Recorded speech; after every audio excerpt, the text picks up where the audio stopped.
Hello friends, today we will discuss the remaining part of the chapter The Portrait of a Lady by Khushwant Singh. Let's start. We studied the chapter at the page number 5, only the first paragraph in our previous video. So let's start from page number 5 if you have the book. When I went up to university, I was given a room of my own. जब narrator university further study के लिए university पहुंचता है तो उसे separate room दिया गया यहाँ पे. The common link of friendship was snap, और अब ग्रैंडमदर ग्रैंडसन में जो कॉमन लिंक था वो स्नैप हो गया, ब्रोकन हो गया, टूट गया. कॉमन लिंक कौन सा था?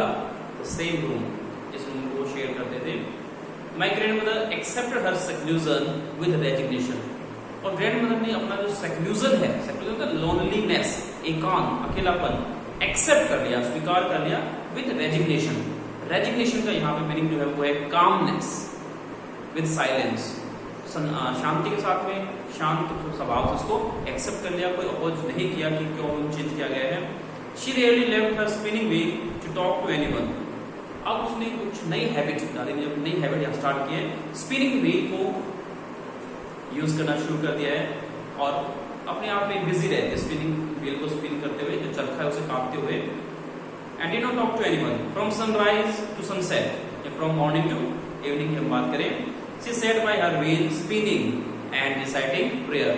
सुबह शाम तक उसे स्पिन करती है, चरखे घुमाती रहती है और अपनी जो प्रेयर है उसको रिसाइट करते रहती है, सिंग करती रहती, गाती रहती है प्यार से. Only in the afternoon she relax for a while to feed the sparrows.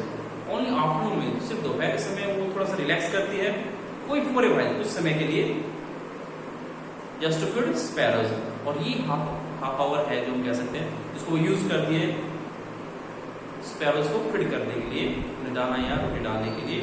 While she sat in the veranda breaking the bread into little bits. Veranda में बैठती है और ब्रेड्स को, चपाती को लिटिल पीसेस में, क्रम्स में, बिट्स में डिवाइड कर लेती है, तोड़ लेती है उनको. यहाँ पे बिट्स यूज के क्रम्स कह सकते हो आप, पीसेस कह सकते हैं. Hundreds of little birds collected around her, creating a veritable bedlam of chirping. वहाँ पे जब फीडिंग करवाती है तो hundreds of birds आते हैं, स्पैरोज के साथ में और भी बहुत सारे बर्ड्स आते हैं और वो एक वेरिटेबल बेडलम ऑफ चर्पिंग क्रिएट करते हैं. वेरिटेबल, वैरायटी ऑफ साउंड की हम बात करेंगे. साउंड क्योंकि अलग अलग बर्ड की साउंड अलग अलग होती है, वैरायटी होती है साउंड में. तो एक बेडलम का यहाँ जो मीनिंग है वो है कंफ्यूज नॉइज, एक कॉमोशन सा क्रिएट करते हैं, शोर शराबा सा वो करते हैं, ऑफ चर्पिंग, चर्प करते हुए, चहचहाते हुए. Some came and perched on her legs. तो इतने फैमिलियर हैं ये बर्ड्स कि कुछ तो पर्च करते हैं, क्लाइंब करते हैं ऑन द लेग, ग्रैंडमदर की लेग पे भी चढ़ जाते हैं. अदर ऑन हर शोल्डर, कुछ उसके शोल्डर पे. Some even sat on her head, और कुछ इतने फैमिलियर है कि वो हेड पे भी बैठ जाते हैं. She smiled but never showed them away. तो स्माइल करते हैं, स्माइल करते हैं. शी फेल्ट हैप्पी, उन्हें शो अवे नहीं करती, उन्हें भगाती नहीं है, स्कोल्ड नहीं करती है. It used to be the happiest half hour of the day for her. और ये उसके लिए एक हैप्पीएस्ट हाफ आवर, सबसे खुशनुमा आधा घंटा है जब वो स्पैरोज को फीडिंग करवाती है. When I decided to go abroad for further studies, और जब मैंने डिसाइड किया कि फर्दर स्टडीज के लिए, आगे पढ़ने के लिए अब्रॉड जाएगा, फॉरेन जाएगा, विदेश में जाएगा. I was sure my grandmother would be upset. तो ग्रैंडसन बिल्कुल श्योर था, खुशवंत सिंह बिल्कुल श्योर था कि ग्रैंडमदर वो अपसेट हो जाएंगी, बहुत दुखी होंगी. I would be away for 5 years, और उसे 5 साल के लिए बाहर रहना था, फॉरेन में रहना था, विदेश में रहना था. And at her age one could never tell, as she was extremely old, बहुत बुजुर्ग है, तो इस एज में कोई कुछ नहीं कह सकता वेदर शी विल डाई और शी विल सर्वाइव, बचेगी या उसकी मौत हो जाएगी. बट माय ग्रैंडमदर कुड, शायद ग्रैंडमदर इसके बारे में कुछ कह सकती थी, वो प्रेडिक्ट कर सकती थी. She was not even sentimental. Grandmother कोई सेंटिमेंटल लेडी नहीं है, कोई इमोशनल लेडी नहीं है, भावुक महिला नहीं थी. She came to leave me at the railway station but did not talk और शो एनी इमोशन. ग्रैंडमदर उसे रेलवे स्टेशन तक छोड़ने आती हैं, सी ऑफ करने आती हैं, बट डिड नॉट टॉक, लेकिन बात नहीं की, इमोशन शो नहीं किया. यहाँ इमोशन की बात हुई स्ट्रॉन्ग फीलिंग से. नॉर्मली हम अगर किसी सी ऑफ करते हैं तो वी स्टार्ट वीपिंग, रोना शुरू करते हैं इस वजह से. उसने कोई इमोशन शो नहीं किया, भावनाएं नहीं व्यक्त की. Her lips moved in prayer, her mind was lost in prayer. तो she was totally absorbed in prayer, और जो लिप्स है वो कॉन्स्टेंटली मूव करते रहते हैं और उसके हिलते रहते हैं इनऑडिबल प्रेयर में. Her fingers were busy telling the beats of her rosary, और जो फिंगर्स हैं वो बिजी थी telling the beats of her rosary, जो गार्डन होती है बीड्स की, उसके जो बीड्स है उनको काउंट करने में, टैग करने में वो बिजी रहती है. Silently she kissed my forehead, and when I left, I cherished the moist imprint as perhaps the last sign of physical contact between us. Lastly, उसने उसको किस किया ऑन द फोरहेड, फोरहेड पे किस किया as a token of love, token of love के लिए, अपना प्यार दिखाने के लिए. और नेट ने उसको चेरिश कर लिया, ट्रेजर कर लिया, एक संजो के रखने वाली चीज होती है as a last physical contact, कि शायद ये हम आखिरी बार फिजिकली मिल रहे हैं. यहाँ पे नेट डाउटफुल है weather he would be able to see her again or not, कि देख पाएगा दोबारा 5 साल बाद या नहीं मिल पाएगा उससे. तो लास्ट फिजिकल कॉन्टैक्ट उसको मान लेता है. जो मॉइस्ट इम्प्रिंट था, जो हल्का सा स्पिट लग जाता है जब हम किस करते हैं किसी को, वो मॉइस्ट इम्प्रिंट है, एक वेट इम्प्रिंट है, एक निशान से लग जाता है. But that was not so, ऐसा हुआ नहीं. After 5 years I came back home and met by her at the station. 5 साल बाद जब रिटर्न करता है, वापस आता है, तो ग्रैंड मदर उसे पिक करने के लिए जाती है, सो अगवानी के लिए भी पहुंचती है at the railway station. She did not look a day old, और जरा सी भी बुजुर्ग को नहीं लग रही है, 5 साल पहले जैसी थी. She was the same after 5 years. She still had no time for words, अभी भी उसको बातचीत नहीं करती है, टाइम नहीं है उसके पास वर्ड्स के लिए. And while she clasps me in her arms, I could hear her reciting her prayer. तो मदर ने उसको, ग्रैंड मदर ने उसको क्लैप्स किया. क्लैप्स लाइक हिंग्स, जो हिंग्स होते हैं जो आप डॉग्स में देखते हो, इस तरह से कई बार हम इम्प्रेस कर लेते हैं, गले से लगाने के लिए, हक करने के लिए पकड़ते हैं हम उन्हें, तो क्लैप्स करते हैं उसको, आर्म्स में, बाजू में पकड़ लेते हैं. उसने सुना कि वो अभी भी रिसाइट कर रही थी प्रेयर को अपना. Even on the first day of my arrival her happiest moment were with the sparrows. After the arrival of narrator, happiest half our में उसका स्पैरो के साथ भी है, वो भी स्पैरो के साथ में ही अपना टाइम स्पेंड कर रही है.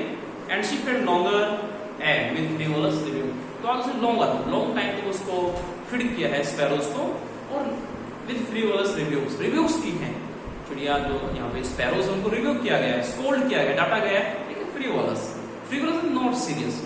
डांटे लेकिन उसमें सीरियसनेस नहीं है, और ये बर्ड्स उससे अफ्रेड नहीं है, डरते नहीं है. In the evening a change came over her, शाम में एक चेंज आया उसके अंदर. She did not pray. Usually she prayed every day, हर दिन वो प्रे करती है, लेकिन आज उसने प्रेयर नहीं की. She collected the women of the neighbourhood, got an old drum and started to sing. यहाँ थोड़ा चेंज आया, उसने जो वीमेन थी नेबरहुड की, उसको कलेक्ट किया और सिंगिंग करना शुरू कर दिया. For several hours she found the sagging, you may change the page number 6, shaking skin of the dilapidated drum and sang of the homecoming of warriors. बहुत घंटे तक जो एक ओल्ड ड्रम था, जिसकी स्किन भी शैगिंग थी, यूज थी, उसको थम्पिंग किया, बीट के एक प्रकार से बजाया, जो कि डिलैपिडेटेड है. डिलैपिडेटेड ऑलमोस्ट रूइन कंडीशन में, वॉर्न एंड टॉर्न, फटा पुराना सा ये ड्रम है इनके पास में, ढोलक आप कह सकते हैं. और होम कमिंग ऑफ वॉरियर्स, जैसे ओल्डन टाइम में जो होम वॉरियर्स होते थे, जो नाइट्स होते थे, जो रिटर्न करते थे, जीत करके वापस आते थे, उनका एक बहुत अच्छा वेलकम होता था. उस तरह से उसको वेलकम किया. We had to persuade her to stop overstraining, to avoid overstraining. Family members ने उनको एक प्रकार से परसुएड किया, try to make her agree, सहमत करने की कोशिश की कि वो इस तरह से स्ट्रेनिंग, ज़्यादा ट्रबल ना ले, परेशानी ना करे, इतना ज़्यादा ओवर लेबर ना करे. शी विल गेट टायर्ड, क्योंकि टायर्ड हो जाएगी, थक जाएगी. ओवर स्ट्रेनिंग ना करें, ज़्यादा टेंशन ना लें, ज़्यादा लेबर ना करें, मेहनत ना करें. That was the first time since I had known that she did not pray. Narrative के अकॉर्डिंग ये पहला दिन था जब उसने प्रेयर ओमिट की, इग्नोर कर दी, प्रेयर नहीं की. The next morning she was taken ill, और अगले ही दिन वो बीमार पड़ जाती है. It was a mild fever and the doctors told us that it would go. Mild fever था, एक लाइट फीवर का हल्का सा बुखार था. डॉक्टर ने कहा कि चला जाएगा, बुखार उतर जाएगा. But my grandmother thought differently. एक ग्रैंडमदर के जो व्यूज है वो डिफरेंट थे. She told us that her end was near, और ग्रैंडमदर ने बताया कि उसका जो एंड है, जो उसकी डेथ है, वो बिल्कुल नजदीक है. Even she predicted, और डेथ के बारे में प्रिडिक्ट कर रही है, भविष्यवाणी कर रही है. She said that since only a few hours before the close of the last chapter, और ये प्रेडिक्शंस ने अपने लास्ट चैप्टर जो लास्ट डेथ से कुछ देर पहले ही ये वर्ड्स कहे होंगे।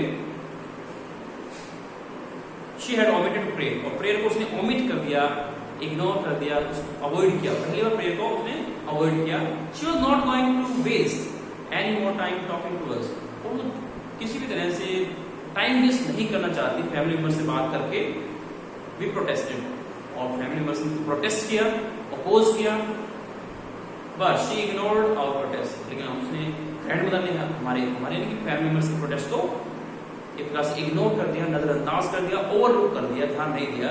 She lay peacefully in bed praying and telling her beads, peacefully on bed पे लेटी हुई है, praying and telling her beads, pray कर रही है और बीड्स को टेल कर रही है। Even before we could suspect, इससे पहले कि हम सस्पेक्ट कर पाते, डाउट कर पाते, her lips stopped moving and the rosary fell from her lifeless fingers. तो the lips they stopped moving, move करना बंद हुए, और जो रोजरी थी हाथ में, जो गार्लैंड ऑफ बीड्स थी, मंगों की जो माला थी, slip from her lifeless fingers, उसकी जो निर्जीव फिंगर्स थे उनसे वो छूट गई, नीचे की तरफ गिर जाती है। A peaceful pallor spread on her face, और चाहे भी पीसफुल पेलर, एक पेल कलर फैला हुआ था, and we knew that she was dead. Then they came to know that she was dead. He woke नहीं रही, she was no more with them. We lifted her off the bed and as is customary, जो custom है, जो tradition है, dead body को हम bed से floor पे लेकर के आते हैं, उसको वहां पे ले डाउन करते हैं। Laid her on the ground and covered her with a red shroud, तो उसको लेट किया गया on the floor, फर्श पे लेटाया गया, और एक red shroud, and she was a lady, तो एक रेड श्राउड होता है, कफन होता है, पीस ऑफ क्लॉथ। यहाँ पे कि covering of dead body cover करने के लिए जो पीस ऑफ क्लॉथ यूज किया जाता है उसे श्राउड कहते हैं। लेडी होती है तो हम रेड श्राउड यूज करते हैं, और अगर मेल होता है तो फिर उसके लिए हम व्हाइट श्राउड यूज करते हैं, सफेद रंग का कपड़ा यूज करते हैं, उसे कफन ही बोलते हैं। वर्ड सेम है, कफन ही कहेंगे श्राउड को, spelling SHROUD। After few hours of mourning, कुछ एक आवर मॉर्निंग, ये मॉर्निंग मॉर्निंग की जो हम विश करते हैं, good morning, no, it's mourning, weeping at somebody's death, किसी की मौत पे जो विलाप करते हैं, रोते हैं, उसे हम मॉर्निंग कहते हैं। We left her alone to make arrangements for her funeral, तो उसका फ्यूनरल करने के लिए, बर्निंग ऑफ डेड बॉडी जो होता है, शव को दाह करने के लिए, जलाने के लिए कुछ एक अरेंजमेंट्स करने पड़ते हैं, वो करने के लिए वो लोग चले। In the evening we went to her with a crude stretcher to take her to be cremated, उन्होंने एक क्रूड स्ट्रेचर बना लिया है, स्ट्रेचर से फ्रेम, क्रूड है मतलब रफली बिल्ड फ्रेम, स्ट्रेचर की तरह ये होता है जिसके डेड बॉडी को लटाया जाता है, नॉर्मली इसको हम हिंदी में कहें तो अर्थी बोल देते हैं। उन्होंने बना लिया है ताकि उसको क्रीमेट करने के लिए, बर्न करने के लिए ले जाया जा सके। The sun was setting and had lit her room and बरामदा with a blaze of golden light, तो सन यहाँ पे सेट हो चुका है, और हल्की सी जो गोल्डन ग्लो आ रही है, वहां पे एक सुनहरी आभा आती है, एक रेज आ रही है, उसके रूम को, बरामदा को और पूरे उसके फेस को लाइट किए हुए हैं, रोशन किए हुए हैं, जलाए हुए, मतलब उसमें रोशनी आ रही है चेहरे पे। We stop half way in the courtyard, और कोर्टयार्ड में, आंगन में आकर वो हाफ वे, आधे रास्ते में रुकते हैं। ऑल ओवर द बरामदा and in her right up to where she lay dead and stiff wrapped in the red shroud, तो जहाँ पे उसको लिटाया गया है, जहाँ पे उसको स्टिफली रैप किया गया श्राउड से, और बीच में उसको लिटाया गया है। Thousands of sparrows sat scattered on the floor, तो उसके आसपास thousands of sparrows, हजारों की संख्या में sparrows sat scattered, spread होकर के बैठ गई है, आ गई है वहां पे फ्लोर पे। There was no chirping, लेकिन आज चर्पिंग नहीं करी, there is no chirp, कोई साउंड नहीं है उनकी, कोई चहचहाने की आवाज नहीं है।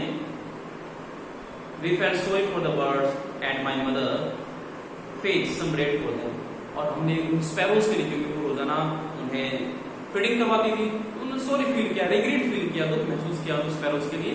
तो नैरेटिव की मदर कुछ एक पीसेस ऑफ ब्रेड लेकर के आती, फेथ में ब्रेड लेकर के आना, और उन्हें थ्रो किया।